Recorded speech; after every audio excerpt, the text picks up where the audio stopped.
It began with a shriek that cleaved through the heavy silence of dawn. In the village of Nether Davington, Mrs. Agnes Harrow, widowed and forever suspicious of anything that breathed, had gone next door with a plum cake and a suspicion Mrs. Eliza Vale hadn't drawn her curtains in 2 days. What she found instead, in the upper bedroom of Vale House, was a corpse sprawled beside a brass four-poster bed, mouth agape as if silenced mid-cry, and an attic door swinging open above. The local constable, a well-meaning but overwhelmed man, named Pritchard, stood helplessly amid the plush Victorian furnishings while the doctor confirmed what everyone already knew.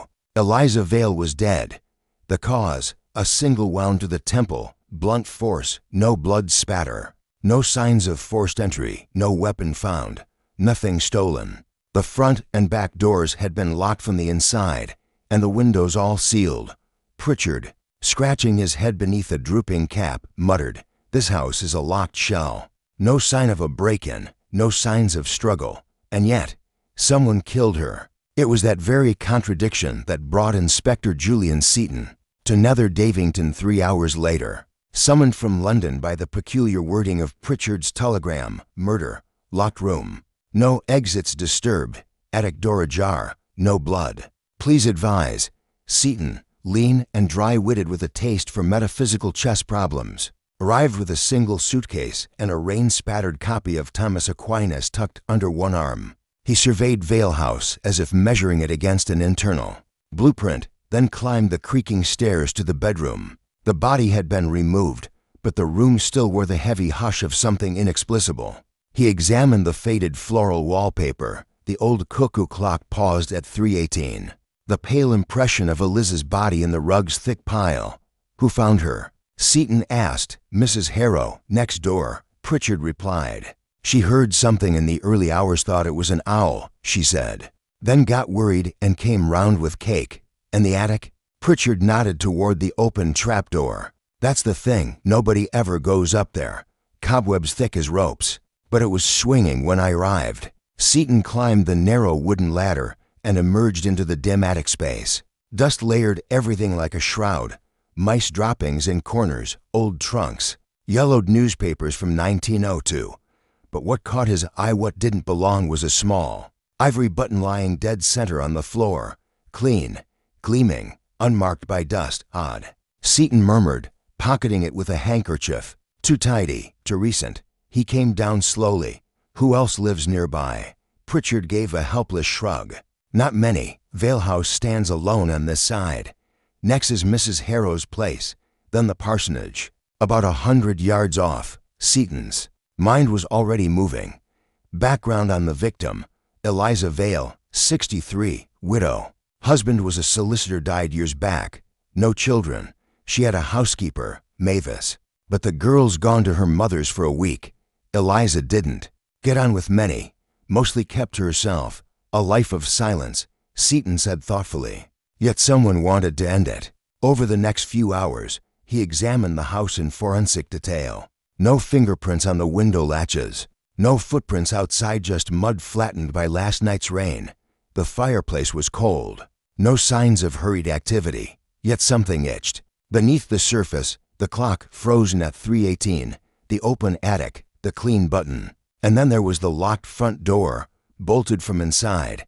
He questioned Mrs. Harrow, who appeared insulted at the implication that she could be part of such business. She was a strange one. The old woman sniffed, talked to herself, or maybe not. I sometimes thought, well, you'll think me silly, but I thought she heard someone in the attic. She'd mutter at the ceiling, call at the echo, said she'd nailed the trap shut last winter.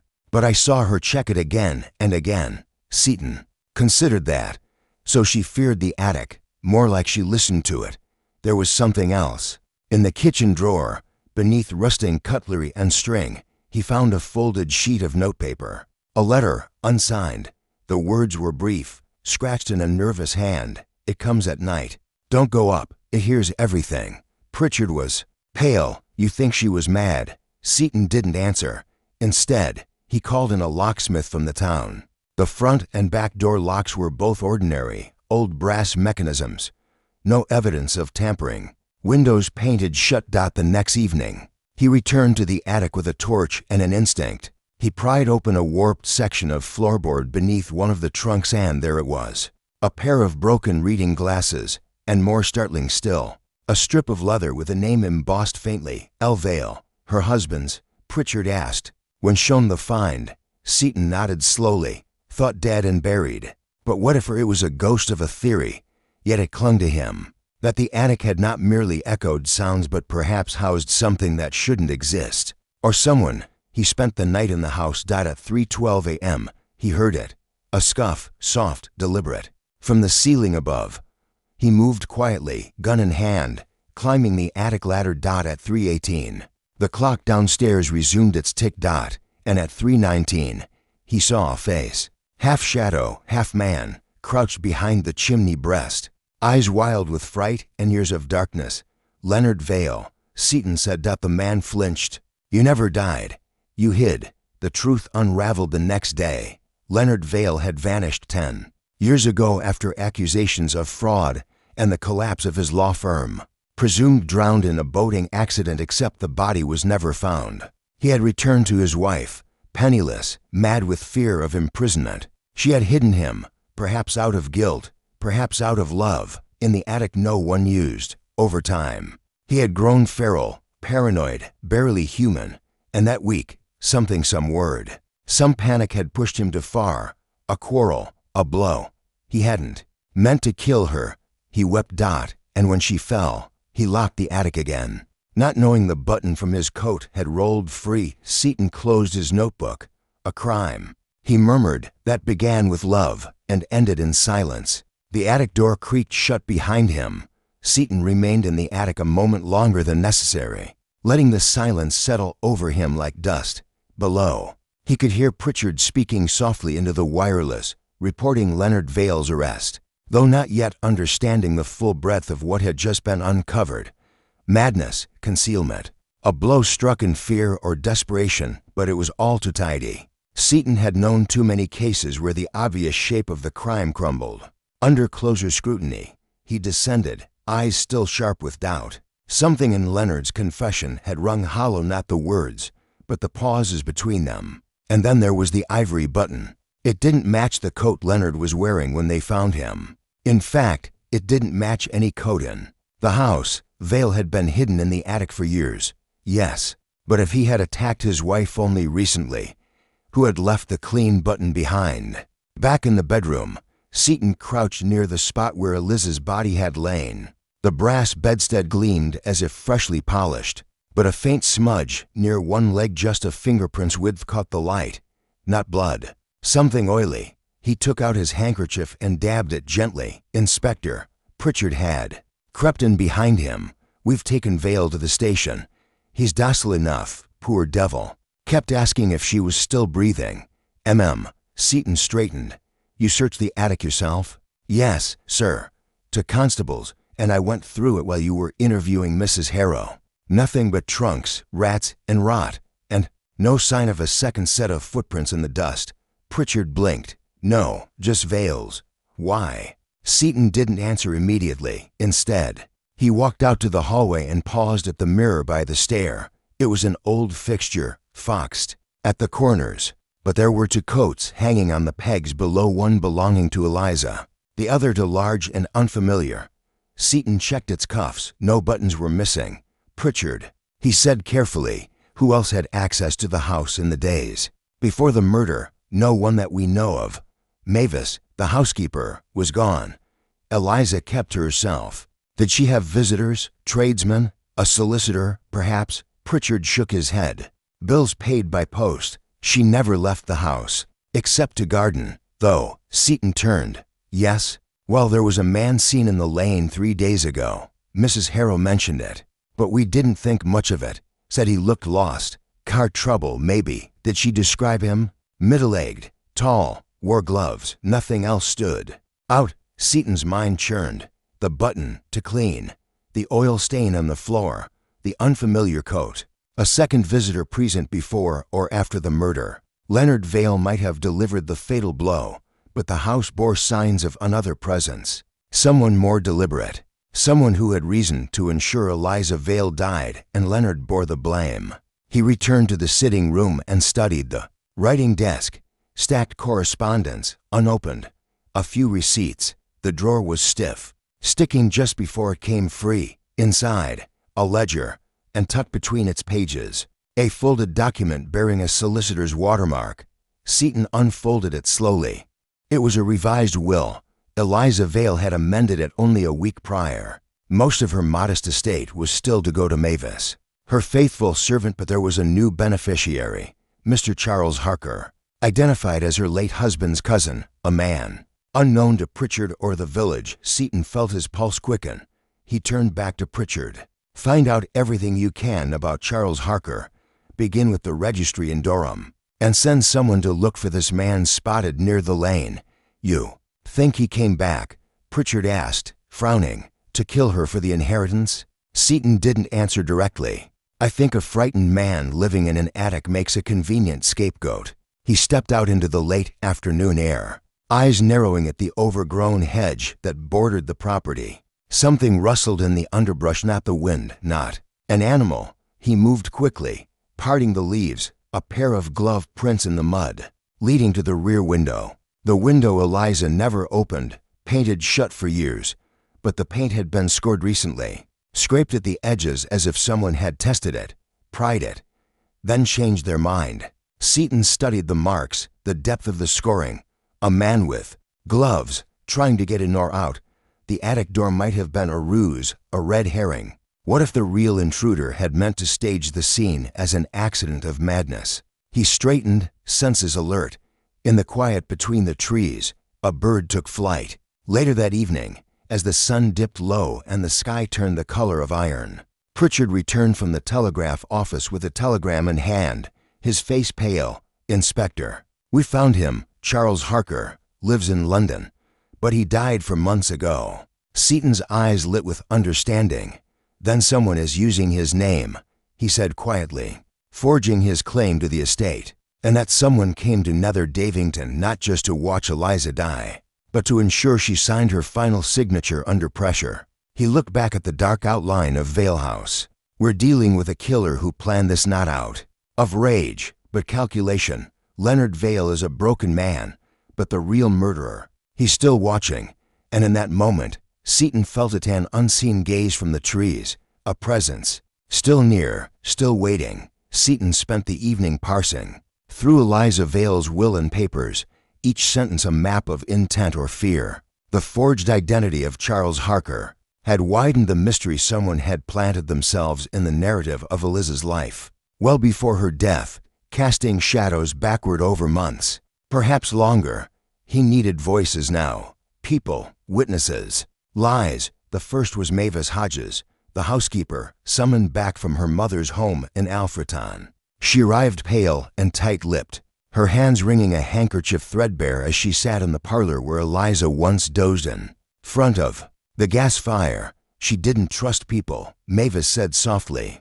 Not really, always peeking through the curtains, checking the attic latch. Sometimes I'd find her standing in the hall just listening, wouldn't even move for 10 minutes. To what? Seaton asked. She said she heard someone walking above, even when I'd been down with the key. Mavis hesitated.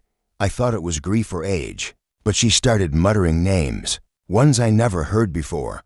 Charles, or sometimes just him. I'd ask who, and she'd clam up. Said I wouldn't understand. Seaton leaned forward. When did she last speak of Charles? Mavis glanced away. 3 weeks back, said. She might change her will again. She'd been writing letters too, all hush-hush. One she burned. The rest, she stopped. Yes, I looked. After she died. I shouldn't have. But I thought maybe there was something explaining it. There were drafts in the drawer, half-written. One said, they're coming for the attic. I hear them downstairs when I sleep. Seaton studied her. Mavis's eyes were honest, but honest eyes could still veil cowardice or fear. Did anyone visit recently? Someone she didn't announce? No visitors, none I saw. But there was one morning. I came early, earlier than usual. The front door was unbolted. She said she forgot, but I swear I heard the latch click from the top of the stairs when I walked in.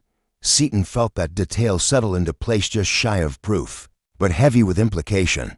He let her go and turned next to Mrs. Harrow, who appeared more polished than grief warranted, dressed in her Sunday best and wearing a brooch that glinted a little too eagerly. She sat with her spine taut and an expression honed by years of judgment. "I told you already." "Inspector," she said, voice crisp as toast, "I heard the scream. Just before dawn. I thought it was an owl. You also mentioned a man near the lane." "Yes, I did." "Can you describe him again?" 40-ish, tall, dark coat, car parked down by the stream. "Though I only glimpsed it. Might have been foreign." The plate looked odd. "And you told no one until the day of the murder." She hesitated. "Fractional, but real. Didn't think it important. Just a lost traveler, I assumed." Seaton's silence drew her further in. "Well, Eliza kept to herself. If she had company, I wouldn't know. She didn't like me interfering. But you did. Frequently, I'm told." Mrs. Harrow's mouth thinned. "Only when necessary." I looked in on her. She was old. "And she talked to that attic. Did you ever hear anyone answer?" Her hand trembled just slightly on the armrest. "Once," she whispered. "Late spring. I was pruning my hedge and I heard a voice, a man's, saying, 'Don't lock it yet.' Then silence. I called up to her the next day. She said it was the wireless. But I don't think she owned one." Seaton let that hang in the air. It confirmed Leonard had been speaking aloud long before the murder, but it didn't explain the button, the coat, or the forged identity. He thanked her and sent word for the last witness of the day, Arthur Kent, a groundsman from the church who occasionally did odd jobs about the village. He arrived in a patched coat and with fingers stained by years of earth and varnish. "I trimmed her hedges last month," Arthur said. "She barely spoke, seemed tired, wouldn't let me indoors. Had she hired anyone else recently? Not that I know, though I did see a man standing at her gate one night late, maybe a week before she died. Just standing there, watching the house." Seaton raised an eyebrow. "Did you see his face?" "No, just the outline. Long coat, didn't move." Pritchard, standing by the hearth, shifted uncomfortably. "We should check every guest house in a 10-mile radius." "We will," Seaton replied.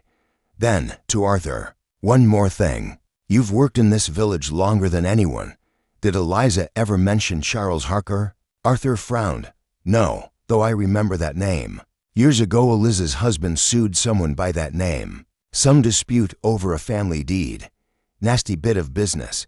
Seaton's pulse quickened. "Did they settle it?" "No. Went to court, lost. Harker disappeared after that. Might have moved abroad."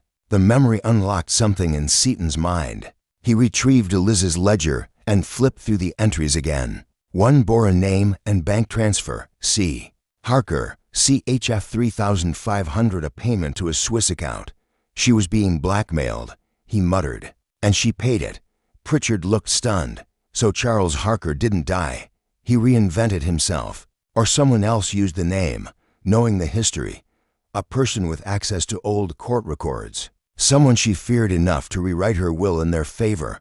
Seaton felt the web tighten. The voices of deception had spoken in measured tones, but their stories, when placed side by side, no longer matched. Mavis said Eliza was growing paranoid. Mrs. Harrow claimed she heard a second man speaking. Arthur saw someone at the gate. All small, self-contained truths, but when assembled, they revealed a broader deceit, and yet something still nagged at him. Not a contradiction, but an absence. He returned to the attic that night, pacing slowly. Across the dust-laced floorboards, stopping at the chimney, he touched the wall, cold stone. Then something caught his eye, scratched into the brick, faint but deliberate, CH 7/9. It hadn't been carved by Leonard. These were new marks. Seaton turned toward the trapdoor, thoughts racing. Someone else had stood in this room, alone, confident, and watched from the same darkness that had once consumed Leonard Vale. And that someone wasn't finished yet. Seaton stood beneath the attic trapdoor long after the scrawl on the chimney had sunk into his mind. CH 7/9, not Leonard's work, no question. The letters were freshly etched, cut with something sharper than fingernails and steadier than desperation. Charles Harker, a date, perhaps a meeting, a warning. He descended slowly. the ladder creaking under his weight, and walked through the silent house once more. Each room now felt less like a home and more like a theater, every witness a player, every object a prop, arranged to suggest a truth just out of reach.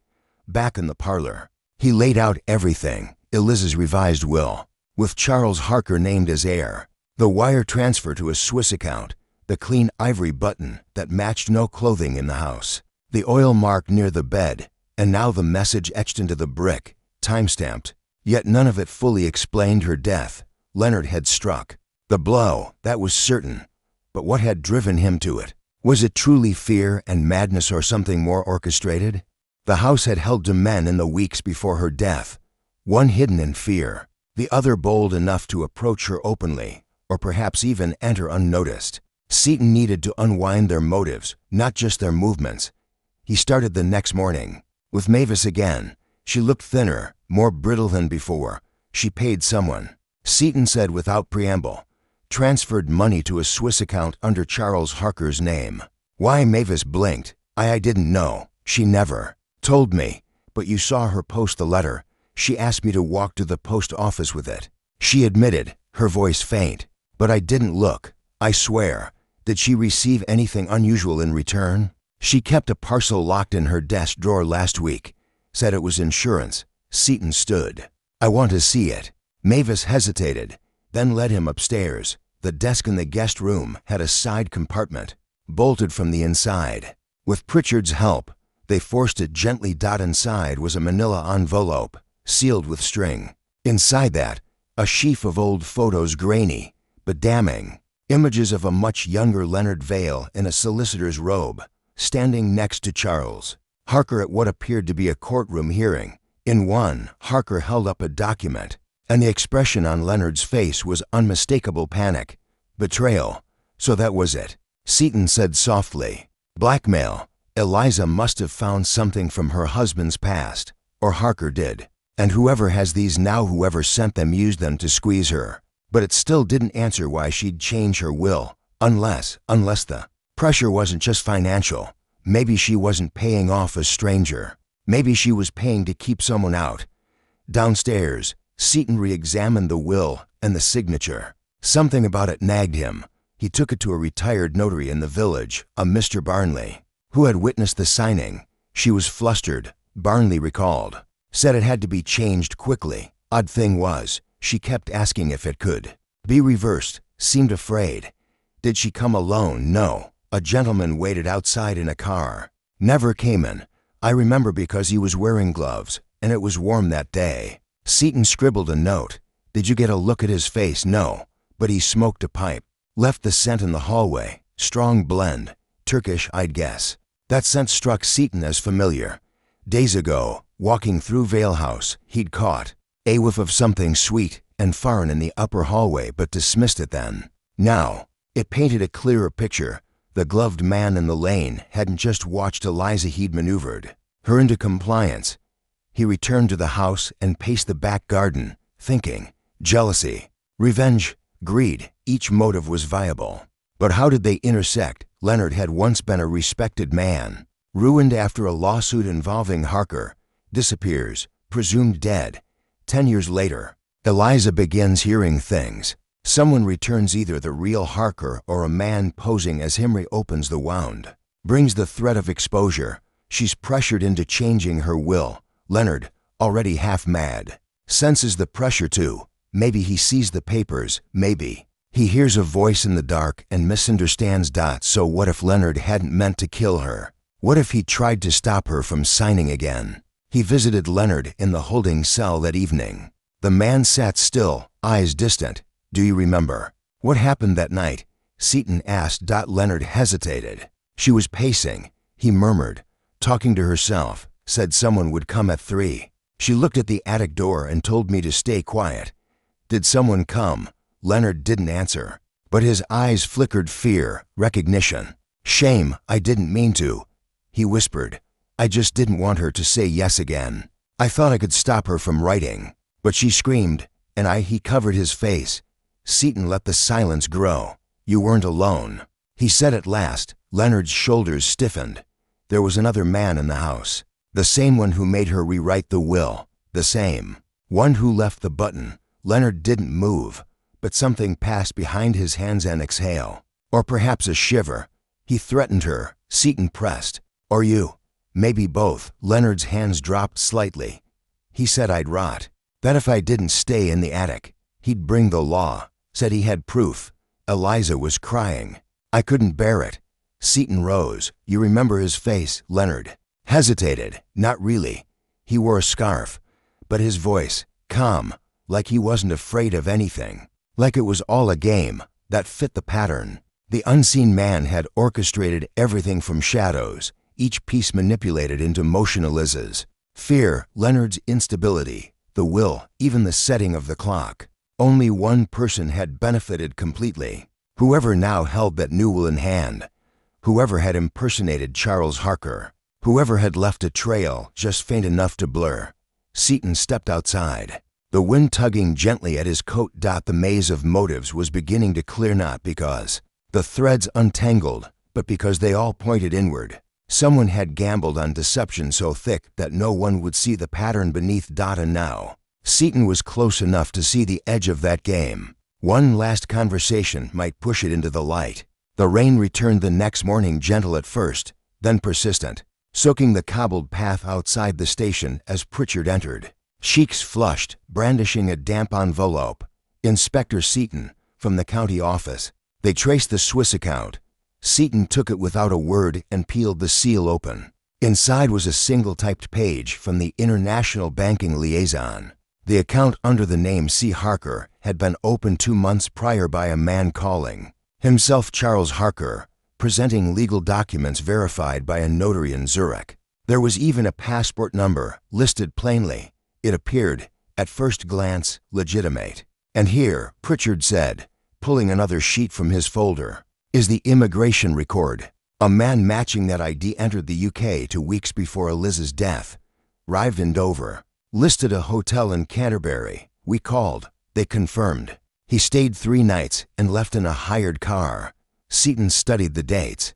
The visit lined up exactly with Eliza's panicked errand to the solicitor and the arrival of the revised will. It's him, Pritchard said, almost triumphant. Must be the forger, the blackmailer, maybe even the murderer. We've got a request for extradition being drafted now. They'll arrest him in Zurich by the end of the week.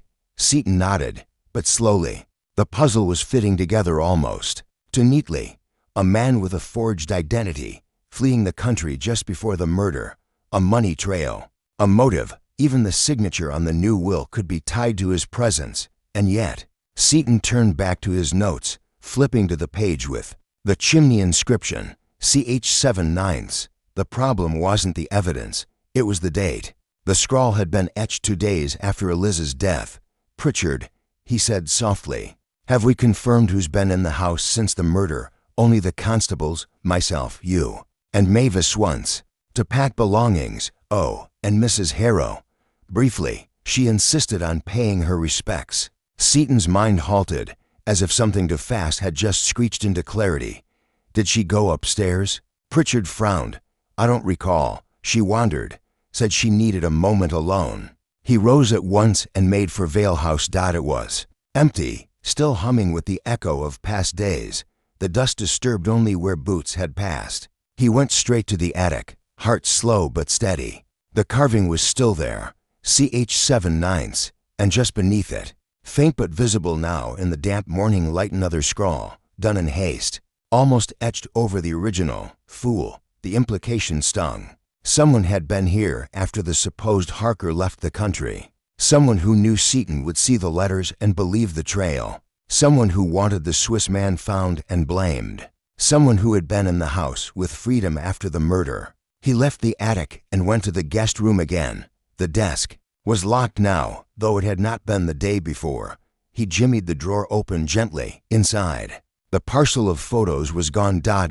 Seton closed the drawer quietly and stared at the far wall. The smell of something faintly sweet lingered, a trace of perfume. Familiar. That afternoon, at the station, Pritchard was all celebration. The extradition request had gone through. The man calling himself Harker was now being held in Zurich. A press statement had even been drafted. village murder solved an international fraud sting. Seaton said nothing. Instead, he requested one final meeting with Mrs. Agnes Harrow. She arrived promptly, dressed in darker morning attire than before, eyes dry and composed. She accepted tea without asking and made polite small talk until Seaton brought out the ledger page. With the bank transfer, I believe you once mentioned, Charles Harker had disappeared after a lawsuit. Yes, Eliza told me. She was always so private. But she trusted me more than most. Did she tell you he had resurfaced? Mrs. Harrow hesitated. Not directly, but she was anxious lately, jumping at sounds. Once she asked me if the postman could be impersonated. Seaton let the silence build. I've just returned from the house, he said. Something's missing. A packet of photographs from her desk. Mrs. Harrow's lips compressed. Perhaps Leonard destroyed them. He was always unwell. Leonard was in a cell, and the packet was there yesterday. Only one person has been alone in that house since then. She looked at him coolly. Inspector, are you accusing me? Seaton shook his head, slowly, and reached into his coat pocket. From it, he withdrew an ivory button. I found this in the attic, he said. It didn't belong to Leonard, nor Eliza, but it matches the spare coat I saw you wearing the day after the murder. Her expression twitched just slightly, just enough. Seaton continued, his tone level. I believe you helped write the fiction of Charles Harker's return. You knew the history well. Perhaps you even contacted the man who opened the Swiss account. Maybe he never realized he was being used, but he gave your forgery legitimacy. She said nothing. You created the illusion that a blackmailer had returned. You gave Eliza just enough reason to change her will, and you made sure Leonard saw what he needed to see enough to believe she was conspiring against him again. You let his madness do your work for you. Still she was silent, except you made one mistake. Seaton said softly. You went back to polish the illusion and left your mark literally on the attic wall. Mrs. Harrow's hand trembled. The cup in her saucer rattled. She steadied it with deliberate care, and then she smiled. A woman lives alone next to a madman for 10 years, she said. Hears Eliza's screams at night, sees her eyes empty out slowly day by day. Do you know what I saw when I visited that house after the murder? Peace. At last, she had peace. Seaton's expression didn't change. She was your friend. He said. No, Mrs. Harrow replied. She was my rival. For 30 years, she looked down at me. Married above her, lived in that house, walked with an air. I gave my life to this village, and she inherited everything, even the ruin. The confession was not loud, nor desperate. It arrived with the resignation of someone who had finally seen the game. And I never touched her, she said. Just gave her the right amount of fear. And him, I just unlocked the attic once. Seaton stood dot and outside. The rain softened again, as if the storm had been waiting. Seaton watched her closely as she spoke, her words brittle but composed, like the porcelain cup she held to perfect to trust entirely. Mrs. Harrow's confession was veiled in justification, cloaked in self-righteousness and bitterness, and yet not once had she uttered a direct admission of guilt. She had drawn the strings, yes, and perhaps believed she had merely set a scene, not committed a crime, but the corpse in Vale House said otherwise. Pritchard, who had observed the entire exchange from behind the desk, looked uneasy. We can hold her, Inspector, he murmured once she was taken to a side room. On suspicion at least. Complicity. Coercion. Seaton nodded, but distantly. Something still nagged at him, not doubt, but a weight just beneath understanding. Mrs. Harrow had manipulated events, yes, and perhaps had used Leonard's madness as a weapon. But she hadn't written that name into the brick of the attic for nothing. CH 7/9. The date mattered, and it didn't fit her story. She had said she found peace when Eliza died, but she'd returned after to mark that wall. Why? He needed to understand what had happened on that day, the 7th of September. Back at Vale House, Seaton returned to the study where Eliza's papers had been gathered and boxed. With a constable's help, he unsealed them and began reading through the oldest documents, land deeds, correspondence, even scraps of Eliza's diaries.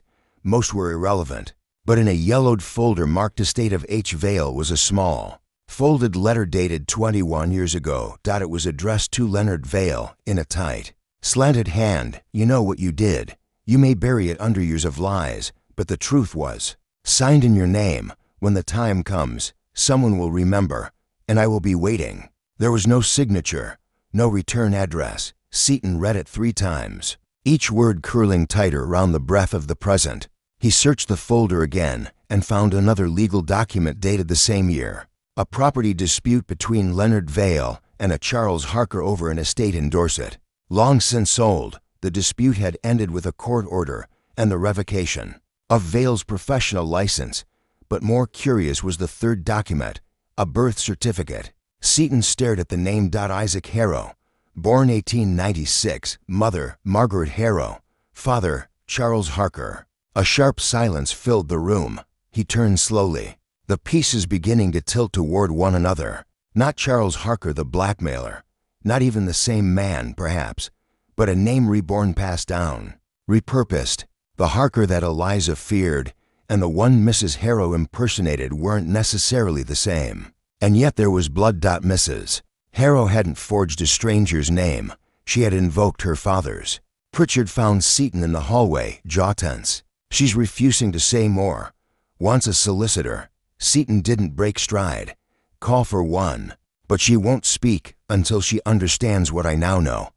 He returned to the station, the documents bundled in a leather case. Mrs. Harrow sat alone in the interview room, framed by the sterile light. When Seton entered, she didn't flinch, but her eyes betrayed the fatigue of years, and something older still, resignation. You weren't just settling a grudge, he said calmly. You were settling your father's. She said nothing. Seton placed the birth certificate on the table, then the letter. Eliza Vale wasn't just your rival. Her husband destroyed your father, lied in court, stripped him of his land, his title, maybe his sanity. Charles Harker, your father, vanished in disgrace, but you never forgot. Still, she was silent, but her breath changed, shallower now, tighter. So when Leonard Vale reappeared broken, hiding, you saw an opportunity. You invoked your father's name to frighten Eliza. You reminded her of what they'd buried. You stoked her guilt and Leonard's instability. And when she began to unravel, you offered comfort. And you watched. Mrs. Harrow looked up at last. Her voice was cool, but low. She admitted it, years ago, that Leonard had forged the claim on my father's land. She laughed when I brought it up. Said it was a necessary move in business. Business, she called it. She thought it was long forgotten. Seton leaned forward. But that's not the same as justice. I wasn't seeking justice. Her gaze fixed him. I was seeking silence. Their lives continued. Mine never did. Seton nodded slowly, letting the words settle into the room. But someone else did come, didn't they? He said. Someone did impersonate Harker more directly. You didn't send that money to yourself. You knew enough to write the fiction, but you needed a body, a face. You needed a man who could play the part. She exhaled deeply. He was an actor, stage man, minor. I met him in London, paid him enough to pose as Charles Harker, open the account, sign the documents. I told him it was a scheme to reclaim family inheritance. He believed me. I had papers, history, truth woven into fiction. And now, she shook her head. I haven't heard from him. I imagine he's vanished with the money. But that's what money's for, isn't it? To make ghosts real. Seton stood. The case was finally uncoiling, not with a bang but with slow, aching precision. A crime that hadn't begun with blood, but with ink, with property stolen before memory, and a daughter who carried its weight into old age like rusted iron. As she was led away, Seton looked out through the station window, where the sky had cleared at last. The storm had passed, but its trail ran deep through courtrooms and cemeteries, through the attic of a lonely house, and through the hearts of those who never truly forget. He picked up his notebook and wrote one final line. Some crimes are not born in the moment. They echo louder with time, heavier with silence. The air in the village had begun to shift, less tense now, but cautious, like breath held just beneath the surface. Word of Mrs. Harrow's arrest had not yet reached the streets officially, but whispers carried quickly in places like Nether Davington. Even so, Seton wasn't done. Her confession had tied off one thread, but not all. There were still pieces of the tapestry fluttering loose at the edges, and one in particular gnawed at him. The actor, the man she'd hired, the living Charles Harker. He had no name, no origin, just a vague description. Stage-trained, minor roles, paid to play a ghost. Mrs. Harrow believed him vanished with the money. Perhaps he had, but Seton doubted it. A man like that, wrapped into a lie so elaborate, often returned to the scene if only to watch, back in the Vale House study. He unboxed Liz's correspondence once more. Among her final letters were drafts she never sent, one addressed to a Mr. Fellows in Canterbury. There were 3 copies, each discarded in the waste bin, but recovered by Pritchard during the initial sweep. Seton hadn't thought much of it then, but now the wording stood out. I understand you are hesitant, but I assure you, I have no intention of exposing you. What passed between Leonard and your benefactor is not mine to act upon. I only wish to preserve peace. The phrasing was peculiar. Benefactor, exposing you. She was addressing someone complicit, or at least adjacent to the forgery. The handwriting was calm, almost pitying. Whoever Mr. Fellows was, Eliza had not feared him. She had pitied him. Seton ran a check through county records. There were 3 men named Fellows in the area, but only one had a registered address in Canterbury. Henry Fellows, age 48, self-employed, listed occupation, private dramatics coach. Pritchard raised his eyebrows when Seton showed him the file. A coach, an actor's trainer, voice, demeanor, gestures. Just the sort of man who could turn a retiree into a convincing Harker. He grabbed his coat. Let's see if our ghost has a voice. They arrived at Fellows's small cottage just after noon. The man who answered the door was neat, trim, with silvering hair and a steady gaze. His voice carried the resonance of trained projection, even in a simple greeting. Inspector Seton, is it? I wondered when you'd arrive. Seton didn't react outwardly. You've heard. I've read between the lines. Fellows stepped aside, allowing them in. The sitting room smelled faintly of sandalwood and old books. A worn stage mask rested on a shelf behind him, beside a leather-bound volume on diction. Tell me about your employer, Seton said directly. Fellows smiled sadly. I assume you mean Mrs. Harrow. She told me her father had been cheated out of property. She had letters, dates, records. She wanted to bring the name back. She said, and you found that noble. I found it tragic, Fellows replied. But I've played sadder parts. I arranged for a man, a student of mine, retired, eager for travel, to take on the role. She paid him modestly. I fine-tuned his performance, posture, word choice, even the pipe. The rest, she handled herself. Your student's name? Fellows hesitated. Robert Mays. He's in France now, Marseille. He called me 2 nights ago. Said he was frightened, that something had gone wrong. Did he say what? No, only that he thought Mrs. Harrow had used him for more than she admitted. Seton's eyes narrowed. Where is he now? I don't know. He hung up before I could ask. Seton let the silence rest a moment. Then he did something unexpected. He pulled from his coat an old photograph, one of the courtroom images of Leonard Vale and the real Charles Harker. He slid it across the table. Fellows looked down. Take your time, Seton said. Tell me what's unusual. Fellows peered closer. His brows twitched just slightly. Seton leaned in. You saw it. I don't know. You do. You hesitated. What changed? Fellows drew a breath. The man next to Harker. I thought it was Leonard Vale. But, the photo. I've seen it before. She showed it to me. Said it was part of the case records. But now that I look again, the man beside Harker. It isn't Leonard. Seton's voice dropped. No, it's Robert Mays. Fellows stiffened. That's the real reason she chose him, Seton said. Quietly, not for his acting skill. She found a man who looked like Harker because he was Harker's son. Illegitimate, perhaps, unknown even to himself. She used you to polish the illusion. But the resemblance was what mattered. Fellows swallowed hard. She never said. She didn't need to. She used you both. She created not just a story but a living symbol. The son of the man wronged, standing at her side like fate's own correction. He stood.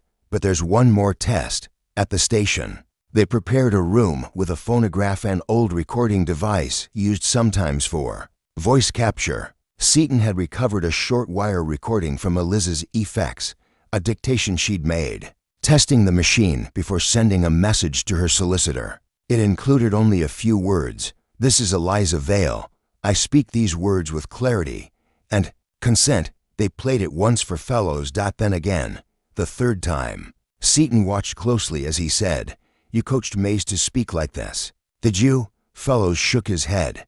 "No." Seaton raised the volume slightly, then paused it just before the word consent. "Listen again. This pause, that breath. It isn't natural. It's echoed."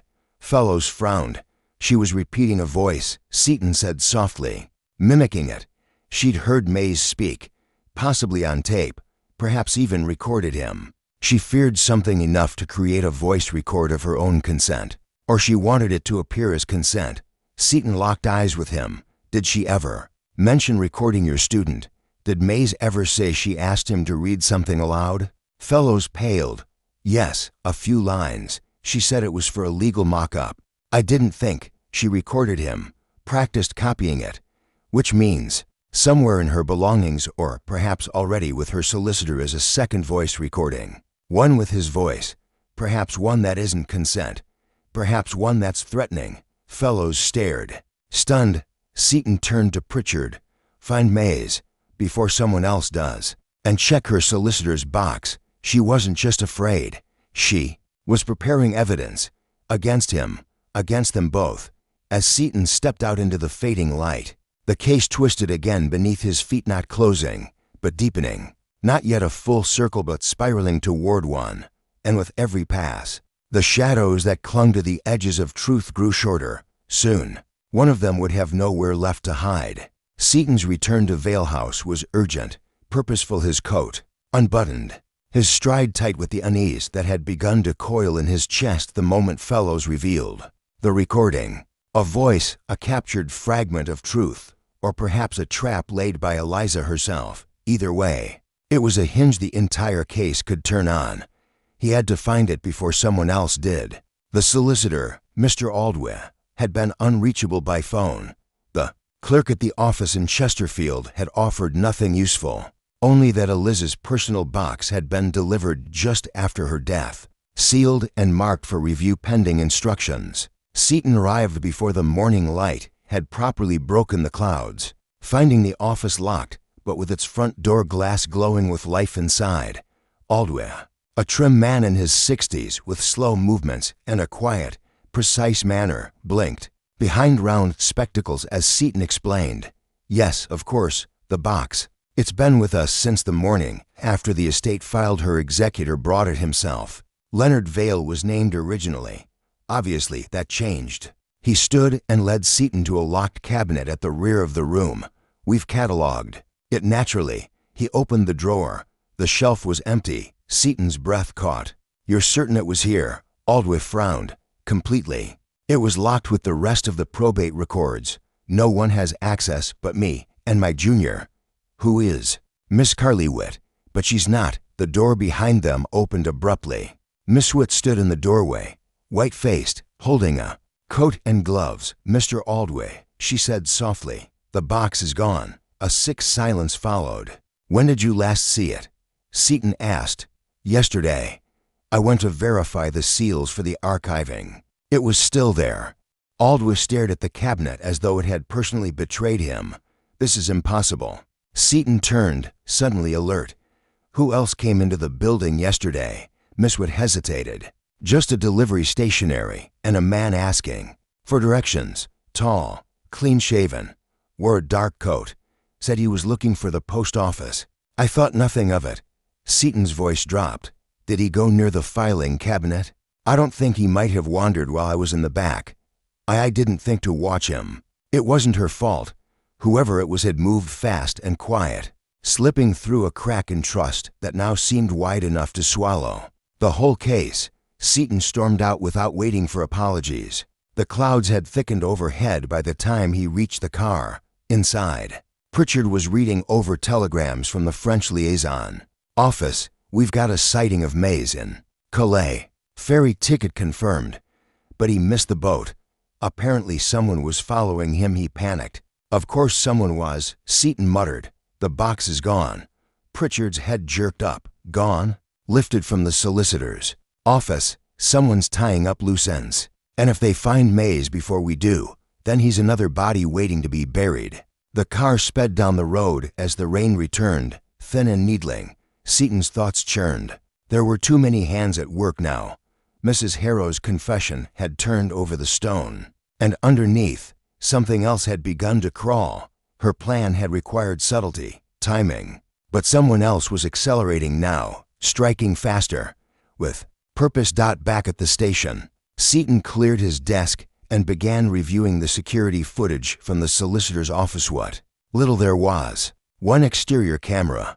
At 3:47 p.m. the previous day, a man in a long coat with a newsboy cap stepped into frame. He stood outside the front door for nearly 5 minutes, pretending to tie a shoe, check his watch, glance into a window. When the clerk left the reception desk, he moved quickly, slipping through the front door with barely a glance.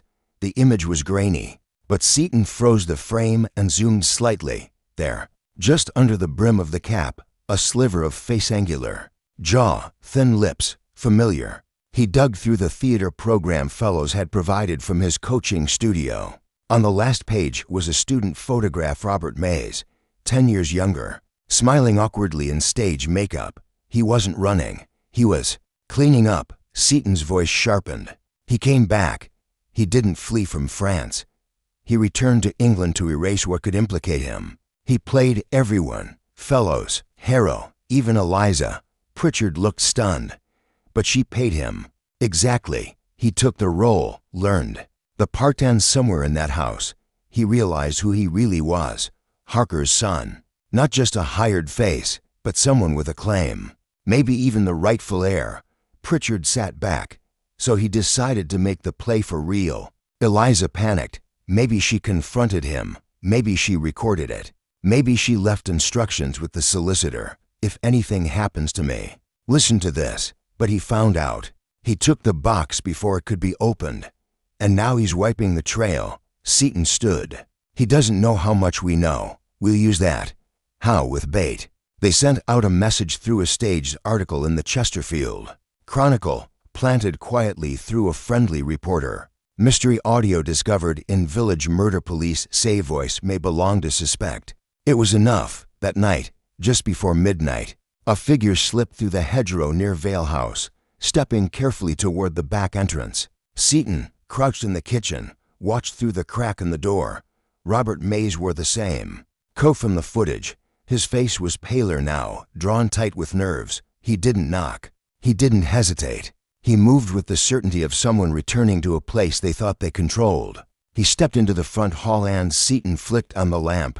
Mays froze. You played a good part, Seaton said. But the show's over. Mays turned. Slowly, expression unreadable. I don't know what you think I've done. Seaton stepped forward. You recorded Eliza. You forged the identity. You erased the voice meant to expose you. But the one thing you forgot, he reached into his coat, was that she didn't send the original copy to the solicitor. She sent the duplicate. The real one, he pulled out a tape, was in the one place you never looked, inside the chimney flue. Just beneath the brick she scratched your initials into. May stared, still. Then he ran. But Pritchard was already at the door. They tackled him hard, and he went down with a shout that broke the silence of the house like a window shattering. As they cuffed him, Seaton held the tape in his hand and whispered to no one in particular. She was never afraid. She was laying a trap, and the echo of that truth spoken in her own trembling voice would soon be heard. The cell door clanged shut behind Robert Mays with a finality that echoed through the quiet station. Like a drumbeat, he sat motionless on the cot, his face blank, not defeated, not afraid, just unreadable. That unnerved Seaton more than anger or pleas would have. Mays had slipped too easily from role to role, grieving stranger, reluctant imposter, then ghost, turned threat. Now he simply waited.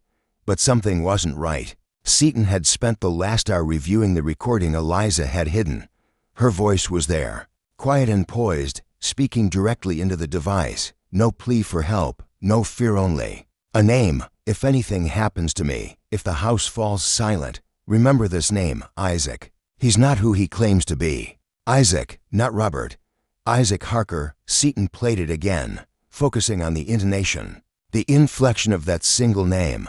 It was spoken not in fear, but with familiarity and warning. Pritchard stepped in with a cup of tea and a telegram in hand. "You'll want to read this," he said quietly. "It's from Marseille. The French authorities picked up someone matching Mays's description this morning at the port." Seaton looked up sharply. "What do you mean? They have him in custody.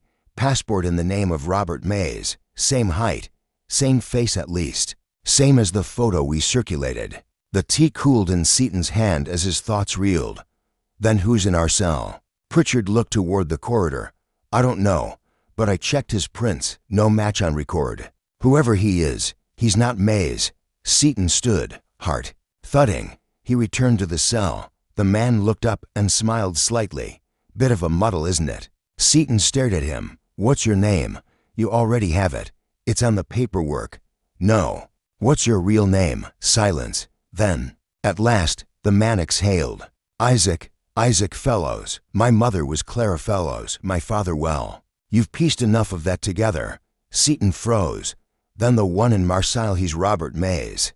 The real actor, correct. He played the role I prepared. Wore the name, but it was always my design. Harold thought she was in control, but I fed her the story. I brought her the records. I gave her the motive. I knew she'd take it. She was so desperate to believe in her own revenge. She never noticed the hook." Seaton felt cold creep up his spine. "You wanted Eliza dead." "No," Isaac said calmly. "I wanted the truth acknowledged. And if that cost Eliza her breath, well, she had cost my father everything else. You manipulated everyone," Seaton said. "I told no lies." Isaac replied, almost gently. "I simply let people be who they already were." "And now," Seaton said, voice tightening, "what was your plan next?" Isaac shrugged. "There's no plan now. I came to watch it end. I just wanted to see if the house would fall, if the attic would echo again." Seaton's thoughts spiraled. Something still didn't line up. Isaac had returned knowing the risk, knowing the authorities would be looking. But then why walk straight into a trap, unless he hadn't come back to be caught? He turned on his heel and rushed out of the cell block. "Pritchard," he called, snapping into motion. "Double the guard on Harrow and send someone to Vale House. Now." Pritchard blinked. Why? He didn't come to erase evidence. He already had that. He came to finish something. The car skidded into the gravel outside Vale House just as the first streak of lightning tore across the sky. The constable posted outside was gone. Seaton drew his pistol and pushed open the front door. Inside, the smell of gas hung faint in the air. The silence was total, like the house itself had been holding its breath for too long. He climbed the stairs, two at a time. The attic door stood open, its frame splintered. A low hiss came from within, and in the center of the room just beneath the carved letters was a small metal cylinder, a gas canister, wired crudely to a timepiece. The second hand was jerking forward. 12 seconds left. Seaton didn't shout, didn't flinch. He crossed the room, dropped to his knees, and yanked the timer's leads free. The ticking stopped. The silence returned. Pritchard burst in a second later, breathless, pale. He planted it. Seaton said quietly, "He meant for this place to vanish, all of it. The records, the mark on the wall, the bloodstain near the chimney. He wanted the house that ruined his father to be nothing but smoke." Back at the station, they returned to the cell. Isaac stood calmly, hands folded, his expression unchanged. "You failed," Seaton said. "The house still stands." Isaac tilted his head slightly. "Does it matter?" "Yes," Seaton said, "because we've recorded everything. The voice, the timeline, the trap. You gave us your confession." Isaac smiled, not amused, not mocking, but resigned. "Then let it echo," he said. "Let the house remember what it did." As they led him away, Seaton stood at the edge of the station's courtyard, rain curling down his sleeves. He watched the clouds shift across the horizon, heavy and low. The game had changed shape, coiling into something deeper, stranger. The past hadn't just haunted the present, it had fought to rewrite it. And for a moment, It nearly had, but the story wasn't over, because somewhere, beneath the house and the names and the silence, something still waited to be uncovered. And Seaton, now, would not look away. The air inside the station had shifted, not just from the tension of the explosion that had nearly consumed Vale House, or from the arrest of a man who had hidden his identity behind borrowed names, but from something quieter, something more difficult to place. As Seaton stood alone, in his office, the ticking of the old wall clock behind him seemed louder, each second pulling him toward something that had not yet revealed itself. Isaac Fellows sat in a reinforced cell, his hands folded, demeanor serene. He hadn't spoken again since the last exchange. No remorse, no gloating, just stillness. And that, more than anything, unsettled Seaton. It wasn't the silence of a man who had lost. It was the silence of someone waiting for the final piece to fall into place. Seaton pulled the case files back into view. There had to be something more, some missing thread. The audio recording, the forged identity, the box stolen and nearly erased. All of it screamed closure, but the weight in Seaton's chest said otherwise. Something hadn't clicked. A faint itch at the back of his skull kept whispering that a truth remained buried, something small, overlooked, ordinary.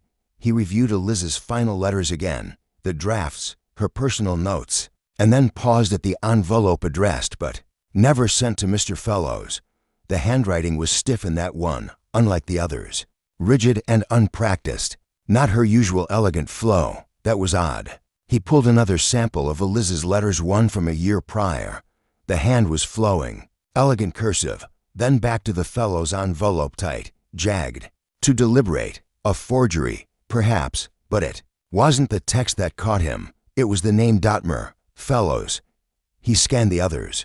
In nearly every note, every draft, every mention of Isaac or his stage counterpart, she had referred to him as Mr. Harker. Only this envelope, alone, called him Fellows. Seaton looked up sharply. Isaac had said that his mother was Clara Fellows, that he had chosen the name Harker to manipulate Mrs. Harrow. But Eliza hadn't known him as Fellows. She had never met the man who bore that name, or so it seemed. So why write it? He stood, flipping back through the boxes of collected evidence. He needed the property dispute records, the ones from 20 years ago. He found them buried beneath legal filings in a plain brown folder. There it was again. The original lawsuit had not been between Leonard Vale and Charles Harker. It had been between Leonard Vale and Frederick Fellows, a tenant farmer, Isaac's grandfather. Not Harker at all. And yet Seaton read slower now. A second complaint had been filed 6 months after, by another man, claiming familial ties to the original land. His name, Isaac Harrow. He wasn't a stage man at all. He was real. Eliza had known it. That envelope wasn't a miswriting, it was a warning. He had played them all. Isaac Fellows wasn't a name of inheritance, it was one of deflection. Harrow had found a distant relative, perhaps an illegitimate cousin or kin, trained him up, fed him history, groomed him to confront the Vales. But the real Isaac had vanished. Or had he? Seaton rushed down the hall to the evidence room. He retrieved the photograph courtroom still from decades ago. Charles Harker, Leonard Vale, and the clerk behind them. He looked at the clerk now, a young man, barely 20. No one had noted him before, but the eyes, the jawline, they were the same as the man now in the cell. Isaac hadn't lied entirely. He was in the courtroom that day, not as a son. As a witness, as someone who watched. Seaton stormed back to the cell. You weren't Charles Harker's son. Isaac looked up slowly. You were a clerk, a court observer. You watched the case. You saw the records, the manipulation, the lies. You weren't connected by blood. You were connected by obsession. Isaac blinked. Does it matter? Yes. Because it means you orchestrated this whole thing, not for justice or inheritance. You did it to prove you were right. You chose the Harker name because it fit your narrative. You created the lineage. You made a story out of thin air and fed it to people who were already broken. Isaac's lips twitched. Then I suppose I'm not the only one who lies to solve things. Seaton stepped back, the air clearing in his mind like smoke parting. It wasn't about family. It was about control. Isaac had watched that trial, seen a powerful family trample over a forgotten tenant. He'd been a minor part of the system, then a Boy with no voice, he'd carried that memory like a wound, and over the years, he had molded it, shaped it, until he wasn't just a witness to injustice, he was its avenger. He'd used Robert May's, Mrs. Harrow, even Eliz's guilt, all, to stage a play he'd written in silence. But the detail that made it all unravel was handwriting, a false name on a real envelope, a cracked pattern in an otherwise perfect imitation. Seton left the cell and closed the door behind him. He stood in the quiet corridor, heart slowly steadying. The case had shifted again, but this time, the pieces settled into place with finality. He walked back into his office, where Pritchard waited. Was it him? Pritchard asked. No, Seton said softly, not really. And he sat down, reaching for his pen. Because sometimes the villain isn't a stranger. He's someone who watched from the edge of the stage, waiting for his moment to rewrite the lines. And sometimes, the truth is not what's buried in the past. It's what you almost miss in the present. The rain had thinned to a mist by the time Seton returned to his office, but inside him, the storm was just beginning to churn. His mind replayed every word Isaac had spoken or avoided, the calmness, the calculated restraint, the gentle way he'd said, let the house remember what it did. This wasn't the language of inheritance or even vengeance. It was the language of memory, of obsession. Seton leaned back in his chair, staring at the cracked ceiling, letting the weight of the silence press against him. It wasn't until the third creak of the station floorboards behind him that he registered Pritchard's presence. You should see this, Pritchard said. We dug deeper into Isaac's past. Turns out Clara Fellows' supposed mother wasn't his mother at all. She died childless. Her obituary confirms it. Seton sat upright. So he lied about that, too. More than lied, Pritchard said, placing a thin file on the desk. We found records of a boy born in Newcastle in 1895, orphaned early, institutionalized at 7, frequent discipline issues, multiple transfers, name Isaac Pelham. Seton opened the file. The photograph attached was faded, but unmistakable. The same angular jaw, the same eyes. He was a ward of the state. Pritchard continued. Released at 21, no fixed trade, traveled south, disappeared from records until he reappears in a different name, Fellows. Seton stared at the photo. The boy had a look in his eyes that chilled him, not defiance, not sadness, something else, an intensity, a searching hunger. He spoke slowly. He didn't care about the Vales or the Harrows, not really. This wasn't about land or even justice. Pritchard tilted his head. Then what was it about?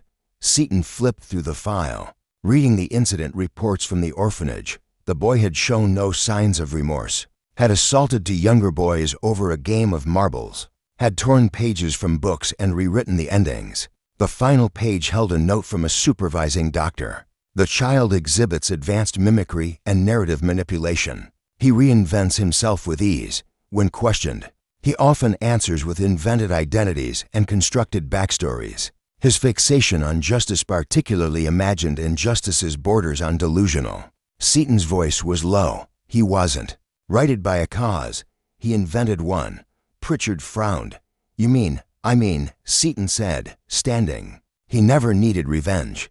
He needed a story, something grand enough to justify everything he was.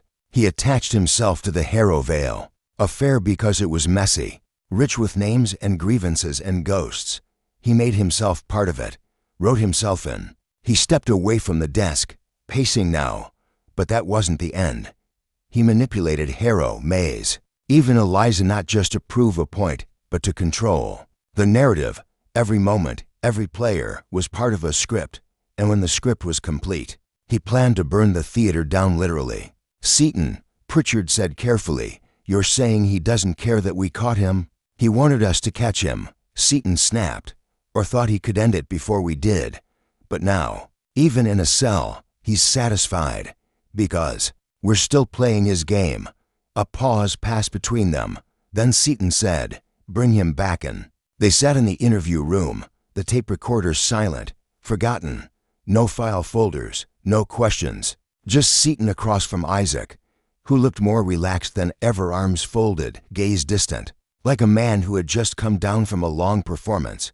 You were never Harker's son." Seton said calmly, "You weren't anyone's son, not the way you claimed." Isaac said nothing, but his eyes twitched slightly, the first crack. "You were a clerk, an orphan, a man shaped by stories. And when you realized no one would tell yours, you wrote yourself into someone else's. You turned their pain into your stage." Still silence. Seton leaned in.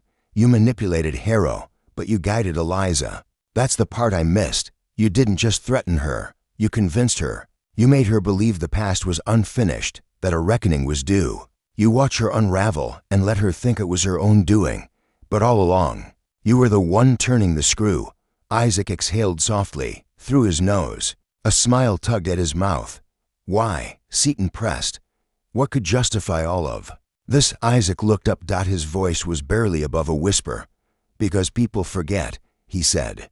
"They forget who was left behind, who was crushed in the margins. They talk about the noble and the wicked, the families and fortunes, but never about the boys who swept the floor in the courtroom, the ones who saw the truth rot from the inside out. They forget the ones who weren't written in." He leaned forward. "So I wrote myself in." Seton stared, the full truth settling like dust across the room. The murders, the lies, the forged recordings, all of it had been the scaffolding of a single obsessive purpose, not justice, not revenge. Presence. He hadn't wanted to win. He'd wanted to matter. And the house, the gas, the trail of false clues, they were part of the finale, the curtain call. "You're sick," Seton said quietly. Isaac smiled again. "Aren't we all, in some way? At least I made my illness useful." He was done speaking after that, but it didn't matter. Seton had seen enough. Because behind all the deception, behind the clever twists and rolls, the real crime was not against law or property but against truth itself. Isaac hadn't simply manipulated evidence. He had rearranged reality, until no one knew where fact ended and invention began. Not even Eliza, in the end, could see clearly, but now Seton could. And tomorrow, he would make sure the world did too. The station had grown quiet again, the kind of silence that didn't soothe, but pressed in from all sides like the breath before a storm's final crack. Isaac sat unmoving in his cell, like a carving in stone, while the weight of what he'd done, or thought he'd done, rippled outward in slow, inevitable circles. But Seton wasn't finished. Not yet. He knew better than to expect Isaac to break down or burst into confession. That would be too simple, too ordinary. Isaac wasn't driven by guilt.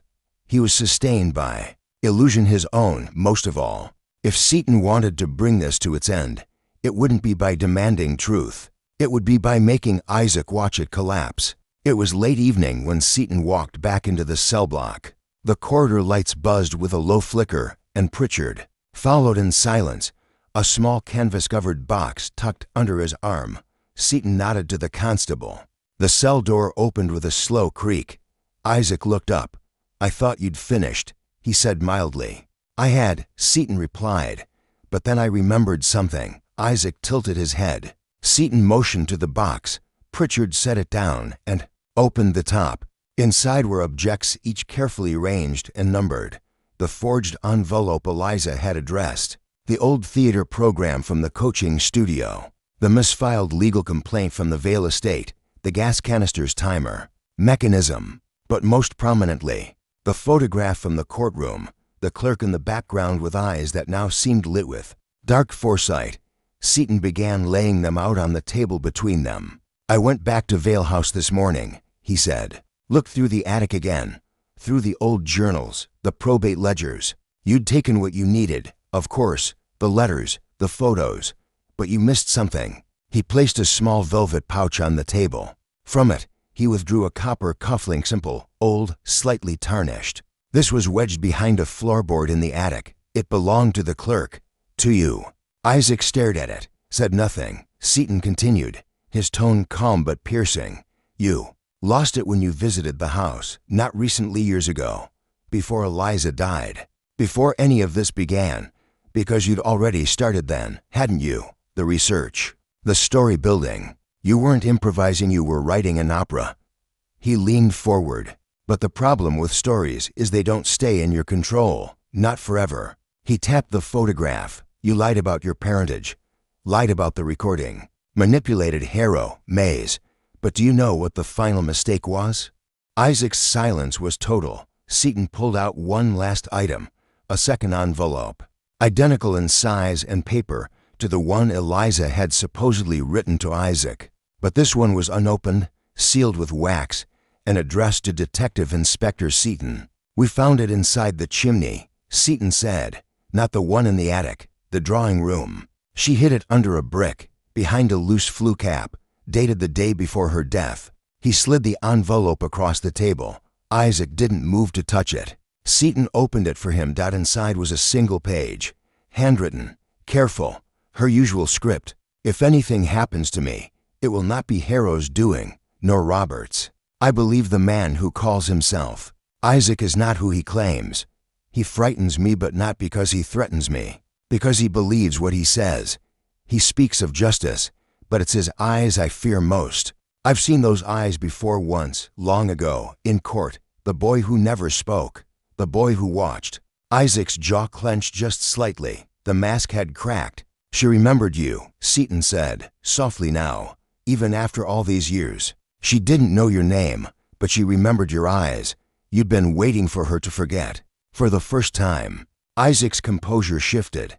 His gaze dropped to the table, not in defeat, but in something deeper. A flicker of shame, no regret.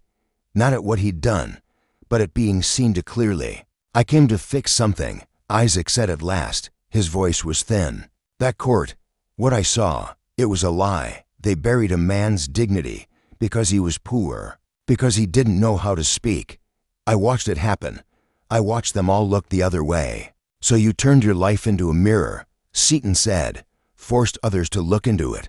But mirrors don't create justice. They distort." Isaac looked up. "I didn't kill her. I know," Seton said. "She took her own life. But you knew she would. You made sure the pressure was exact. The ghosts placed where she'd feel them strongest. You set the stage. You just didn't have to pull the final curtain." Isaac's fingers twitched on the table edge. Seton rose. "You told me once, let the house remember what it did. But the house didn't kill anyone. You did. Through suggestion, through performance, through erasure. You wanted to be remembered, but not for who you were, for what you constructed." He stepped away. "But I'm going to remember you exactly as you are." Isaac didn't reply. When the cell door closed behind them, Seton turned to Pritchard. "Send the letter to the Crown Prosecutor, along with the photograph. It's enough. And the cufflink?" Pritchard asked. "Keep it," Seton said quietly. "Let it tarnish." He walked out into the night. The air was cold, but the wind had stilled. Somewhere far in the distance, the bells of Vale's old church rang once. The stage was empty now, but the echo of what had played out would linger for him, and for anyone who believed that truth could be reshaped by the sharpness of a lie. Told often enough, Seton breathed deep, then turned back to the light. There was a report to write, and tomorrow, a story to close. The days that followed were quiet and usually so. With Isaac formally charged, Eliza's final testimony secured, and Vale House boarded up for good, it seemed as though the storm had passed. Seton moved through the motions with the precision of someone unburdened, his reports crisp, his interviews thorough, his conclusions clean. Yet beneath that surface calm was a disquieting stillness, like the hush before a second wave. Something didn't fit. He told himself it was simply the weight of closure, that strange lightness which followed the end of a particularly tangled case. But as he reviewed the files for the third time, a name kept snagging on his thoughts, one that hadn't meant much before, but now hummed faintly like a wire under tension. Amelia Harrow, the widow, the patron, the woman who had, by all accounts, been Isaac's benefactor, and had vanished from the case's center the moment he was arrested. Seton had taken her statement early on. She'd been composed, perhaps too composed. It was easy to overlook her in the drama that followed Liz's confession, Isaac's unmasking, the plot to destroy the house. But something tugged at him now. He remembered her eyes sharp, searching, not grieving, not angry, calculating. He retrieved her transcript. It was precise, controlled. A few too many qualifiers, to the best of my recollection. I cannot be certain. I believe so. the language of a woman who had something to protect. And then one line in particular. I first met Isaac when he came to me about the injustice done to his family. I believed him because, well, his details were so specific. But Isaac, as Seton now knew, had no true family, no real bloodline.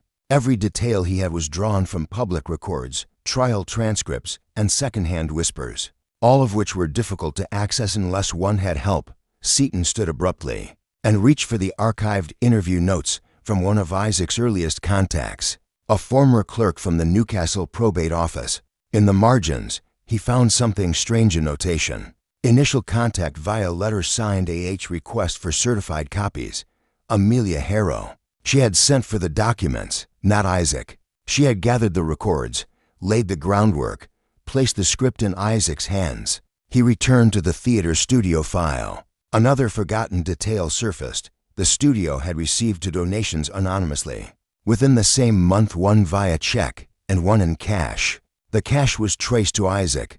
The check, drawn on an account registered to Winton Harrow Holdings, Ltd. Seton's blood chilled. She hadn't been seduced by Isaac's story. She'd written it. He stepped into the hallway. Pritchard, I need Amelia Harrow brought in. Now, quietly. No uniformed escort. If she asks why, tell her it's about closing the estate. Pritchard blinked, but obeyed. 2 hours later, Amelia sat across from Seton, calm and elegant in dove gray silk. Her expression held that serene assurance that came from old money and a lifetime of getting away with things.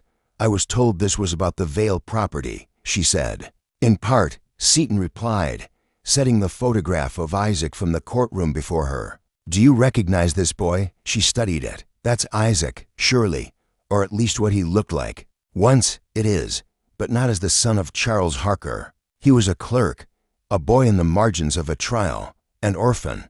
He had no claim, no case. But you gave him one. Her eyes flicked to him sharper now. Still composed. Detective, you've already secured a confession. Isaac is in custody. Seton didn't flinch. Yes, but that confession, his entire performance was orchestrated by someone who knew exactly what chords to strike, who fed him the old records, who positioned him as the wronged heir, who bankrolled the production. She said nothing. You needed a scapegoat, Seton continued. You hated Leonard Vale. Everyone knew that. But what they didn't know was that your husband, before his death, lost half your holdings to a failed investment scheme brokered by Vale's firm. You were ruined, quietly, discreetly, but entirely. And you couldn't touch Vale directly, not without proof, not without bringing your own ruin to light. Still silence, but a flicker crossed her features now, the faintest twitch. So you found a broken man, Seton said, gave him a story, made him believe it. You trained him, coached him, perhaps even paid Robert Mays to teach him the part. You fed him Eliz's name. You arranged her confrontation, but you didn't expect her to leave that note. You thought she'd die in silence, taking her shame with her. Amelia's gaze darkened, but her voice remained even. This is quite a tale, Inspector, but it's still just conjecture. Seton nodded slowly. Until this. He placed the check stub on the table.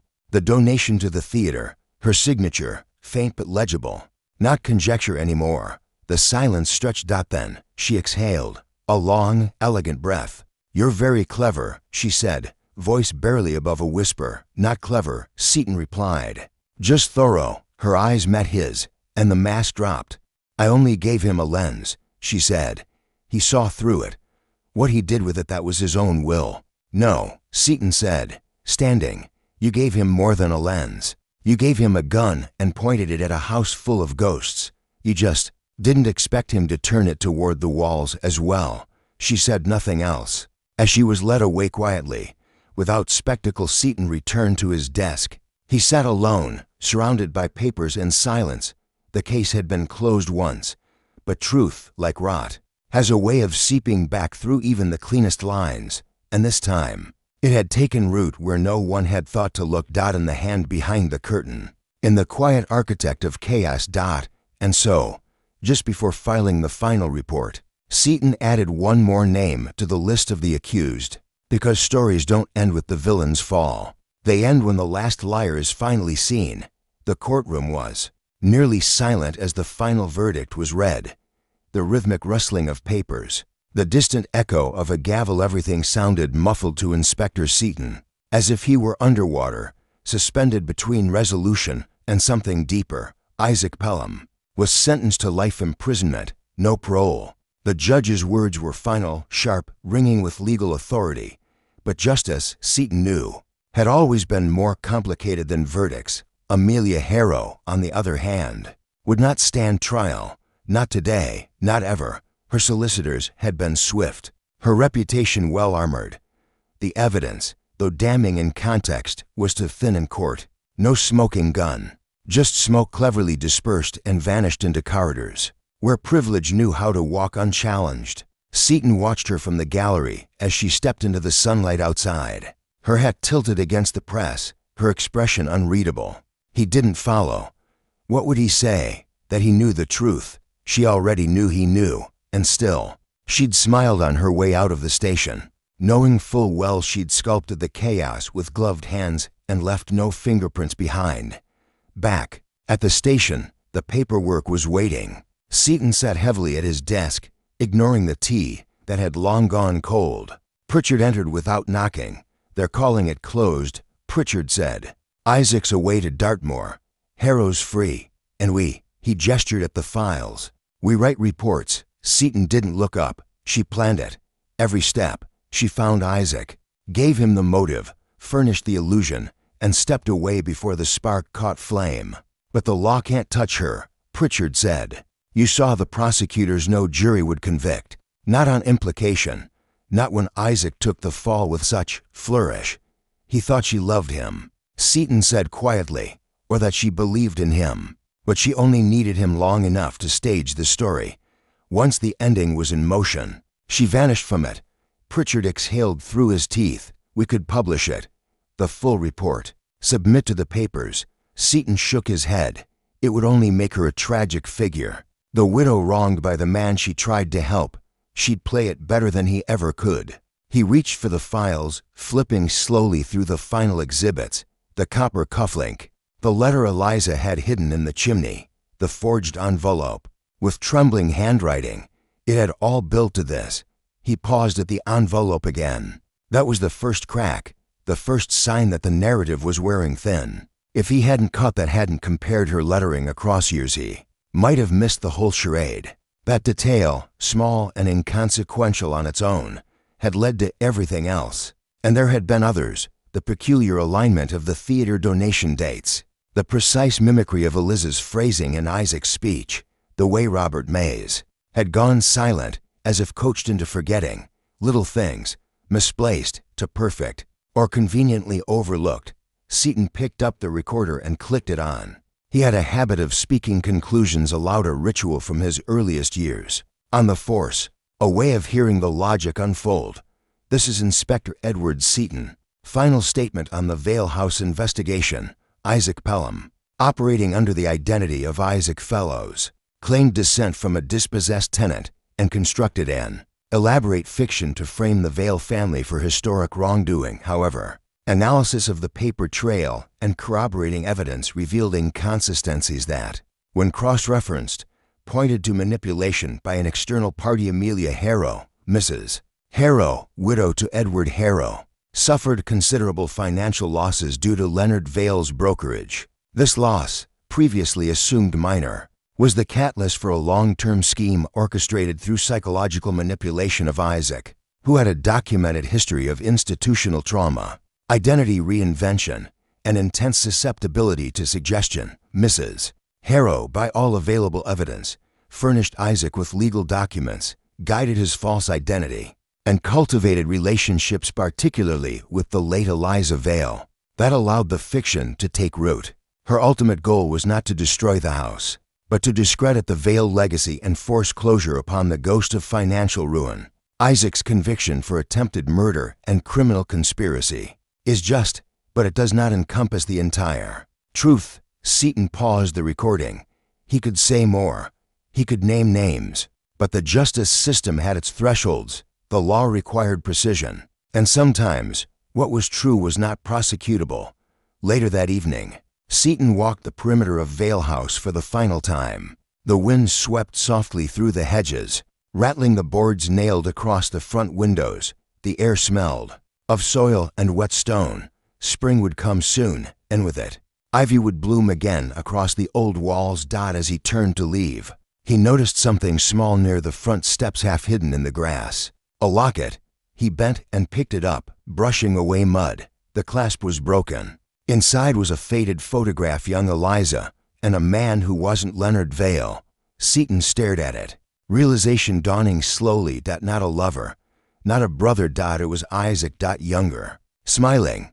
Before the play began, he must have left it here years ago, during one of the early visits to build the myth. Or maybe Eliza had found it and hidden it, kept it like a bitter memory. Seaton held it for a moment, then slipped it into his pocket. No use leaving pieces behind. As he walked back to the road, he thought of justice. Sometimes it arrived in neat verdicts, sealed by juries, and sometimes it slipped through polished fingers, smiling all the while. But always there was someone watching. Not for revenge, not for spectacle. But for truth. And as long as Seaton still walked among ruins, there would be someone to see through the final act. Seaton never quite trusted endings. Not because he didn't believe in resolution. He believed in evidence, in truth, in the logic that pulled fractured pieces into shape. But endings, true ones, were rare. What the world called closure often came dressed in compromise. A verdict rendered, a report filed, a headline printed. Yet still, something always remained behind. A murmur beneath the silence. He was halfway down the hill from Vale House when the thought struck him again, the kind of thought that nags not from doubt, but from instinct. He turned back, just once, and looked at the house. Its outline was barely visible against the darkening sky. Windows shuttered like sealed eyes. Even boarded up, it seemed to watch him go. At his flat that night, he laid out the final files again, not from necessity, but compulsion.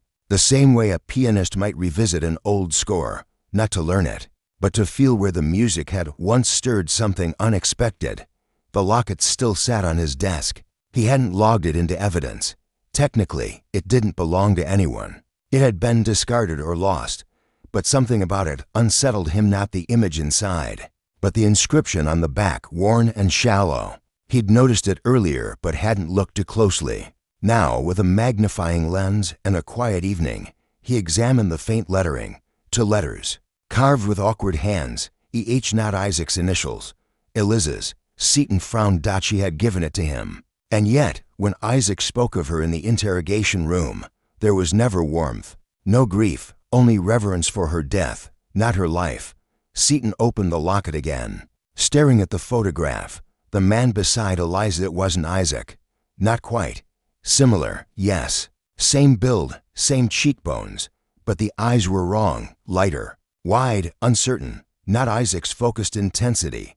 He checked the records again. Isaac Pelham, orphan. No siblings, no known relatives. Then why the resemblance? He returned to the file from the Newcastle orphanage, combing through the marginalia. That had once seemed irrelevant. Then he saw it. An incident report dated 2 years after Isaac's first admission. Physical altercation between Isaac Pelham and another boy, Harold Lane. Frequent confusion between the Dubai staff. Same dormitory. Same age. Unrelated. Seaton stared. Lane, the surname was meaningless, but the timing wasn't. He dug deeper. A small cross-reference led him to a census entry from 1906. Harold Lane, born Newcastle. Institutionalized. Transferred out at age 17. Fostered by a family in Kent. Disappeared from records shortly after. He searched court registries. Nothing. Then, acting on nothing more than hunch and exhaustion, he checked the archives for financial officers connected to the Harrow estate. During Edward Harrow's tenure, a few names appeared. One caught his eye: Henry Lane, a solicitor, retired, deceased in 1924, survived by a single son. Seaton pulled the file. The son's name was Harold, which meant Isaac's supposed mentor, his tutor in law. His guide through the maze of deception had a brother. Not that Isaac ever mentioned him, not once. Seaton stared at the wall, mind spinning slowly. What if Isaac hadn't constructed the narrative alone? What if the early fire's obsession with the Vale trial was inherited? A shared memory. A story told between beds at night. To boys, one obsessed with being forgotten, the other with being replaced. What if Isaac was the mask but Harold had written the story first? And what if Harold hadn't disappeared? The thought was absurd, but so was the whole case. He leaned back, rubbed his eyes. He needed sleep. Answers could wait. But then a knock came, not sharp, not urgent. A polite, familiar rhythm. Seaton opened the door.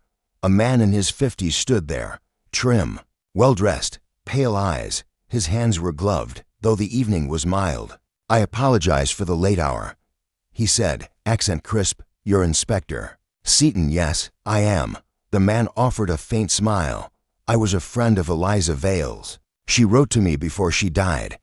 I only just returned to the country and read her letter. She seemed afraid." Seaton nodded. "She was." The man stepped closer. "She asked me to give you something, in case anything happened." From his coat, he produced a sealed envelope, cream-colored, old. Seaton hesitated, then accepted it. When he looked up again, the man was gone, vanished down the corridor, steps soft as dust. Back inside, Seaton turned the envelope over. There was no return address, just a single word written in Eliz's hand, "Truth." He opened it. Inside was a sheet of vellum, fragile with age. It wasn't a confession. It wasn't a last goodbye. It was a family tree. One name crossed out in thick ink. Then, beneath it, two names rewritten. One was Eliz's, the other was Harold Lane. And between them, the word, brother. Seaton sat down. So Eliza had known all along, and she'd chosen silence until the very end. The case was over, but the story wasn't. It never really was.